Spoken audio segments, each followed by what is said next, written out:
Bonjour, aujourd'hui c'est le 4 juillet. Ceci est une méditation du dimanche, car aujourd'hui c'est dimanche.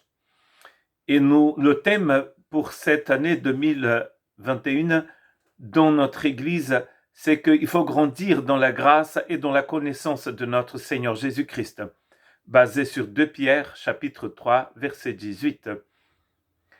Et je voudrais donc lire avec vous un texte qui se trouve dans Habakkuk, chapitre 2, verset 14. En effet, la terre sera remplie de la connaissance de la gloire de l'Éternel, tout comme le fond de la mer est recouvert par l'eau.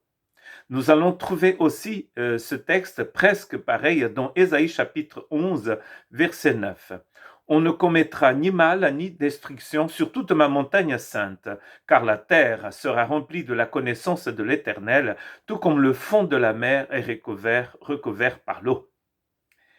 Dans tous ces deux textes, nous apprenons une chose très importante, c'est que la gloire de l'Éternel va remplir la terre, va remplir la vie des personnes de la même manière que le fond de la mer est recouvert par l'eau. Et nous sommes donc en train de méditer sur l'importance de la connaissance de Dieu. La question qui me vient à l'esprit, c'est pourquoi il est très important que la mer soit couverte par l'eau. Nous savons très bien que c'est grâce aux océans que la vie existe et que la vie est possible ici sur la terre. S'il n'y avait pas de mer, il n'y aurait pas de vie. La vie ne serait pas possible ici. Nous habitons ici dans le Pays basque, sur la côte basque, et en face de nous, nous avons l'océan Atlantique et donc le golfe de Gascogne, comme c'est connu, cette partie de l'océan Atlantique, entre la France et l'Espagne.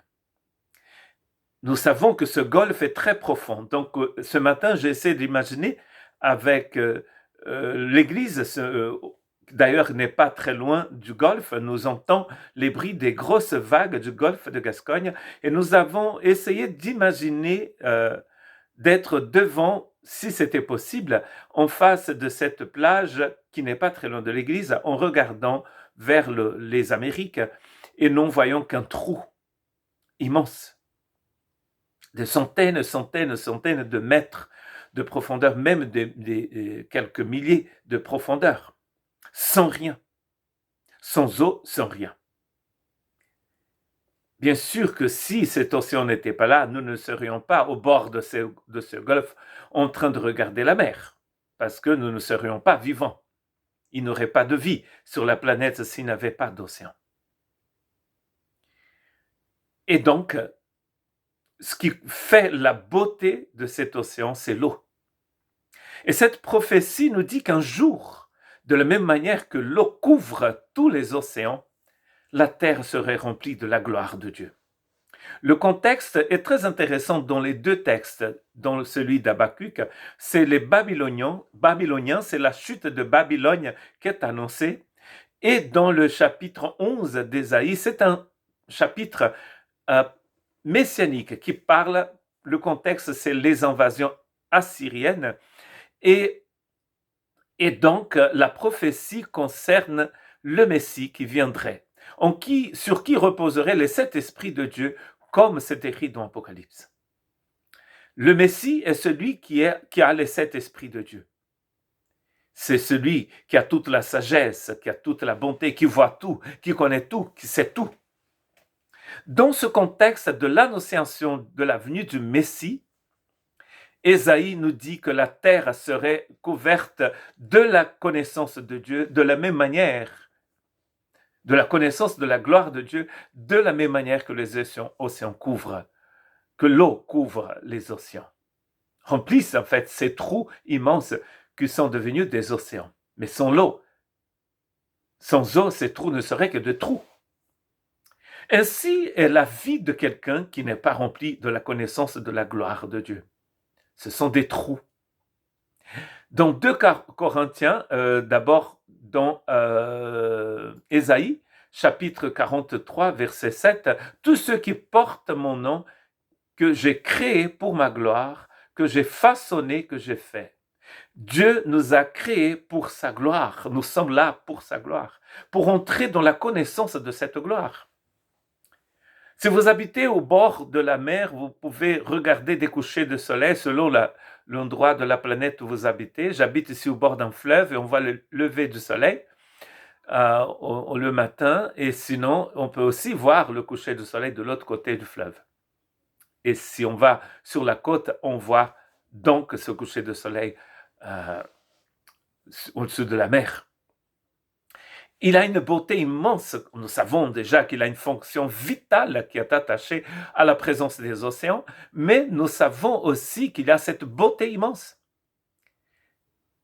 La gloire de Dieu, c'est la beauté de l'Esprit de Dieu. C'est la manifestation du caractère de Dieu.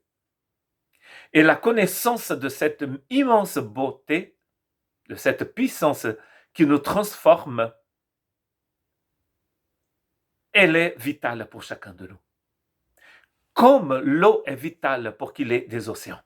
Comme l'eau est vitale pour qu'il y ait de la vie sur Terre, tout simplement. S'il n'y a pas d'eau, il n'y a pas de vie.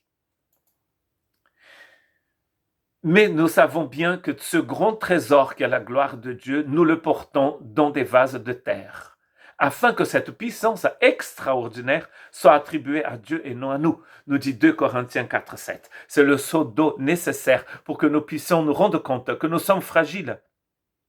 Notre vie biologique, notre corps est fragile. Mais nous pouvons porter un trésor immense dans notre cœur. La connaissance de la gloire de Dieu. C'est très important pour chaque croyant, chaque disciple du Christ, de rentrer dans cette connaissance pour pouvoir toucher à cette chose sublime qui est la gloire de Dieu. Apocalypse chapitre 11, verset 15. Le 7e ange sonna de la trompette et les voix fortes retentirent dans le ciel. Elle disait, le royaume du monde est remis à notre Seigneur et à son Messie, et il régnera au siècle des siècles. Que Dieu puisse nous aider à comprendre une chose très importante. Et quand vous lisez Apocalypse, pensez à une chose très importante. Ce message d'Apocalypse est pour toi et pour nous aujourd'hui.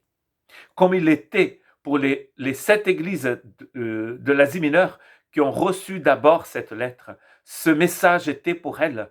Nous pouvons et nous devons avoir la vie éternelle maintenant. Goûter à la connaissance de la gloire de Dieu maintenant. Ce n'est pas seulement pour la fin des temps. Ce n'est pas seulement pour le jour où nous ne serons plus sur cette planète. C'est pour maintenant que nous devons goûter. Sinon, notre vie sera comme un trou immense, comme les océans où il n'y a pas d'eau. Que Dieu vous bénisse.